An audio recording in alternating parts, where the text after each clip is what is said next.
Hey guys, welcome back to the channel. So today I'm doing a little birthday gift for my wife here on her Ford Flex. I've got these shadow lights that will go in place with puddle lights.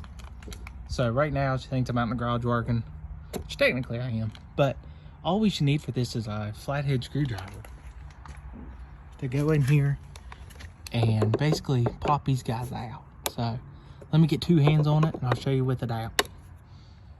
All right guys, as you see, with it up in there like that, you've just got this little push clip. You push in and it'll pry right out.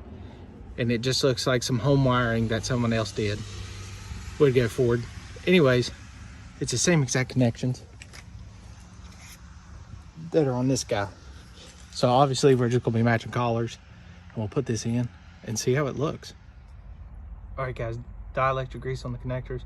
We'll go ahead and run in and get some black electrical tape and just go ahead and tape those up, try to keep some of the weather out of them.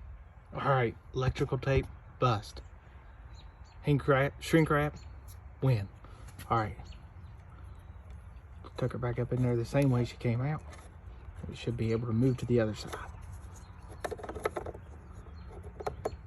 So a little tab, it goes up, locks in.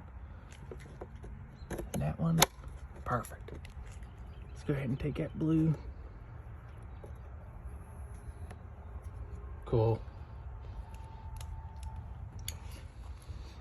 I know it's hard to see, but there's what it looks like. So it looks like the directions will be perfect. But I'll show it to you at night. Alright, so that's it for this video. The other side installed just the same. They look great. Picked these up off of Amazon. Follow me on Instagram to see update on how long they last. But other than that, go ahead and subscribe. Follow me on Instagram. And until next time, let's keep building.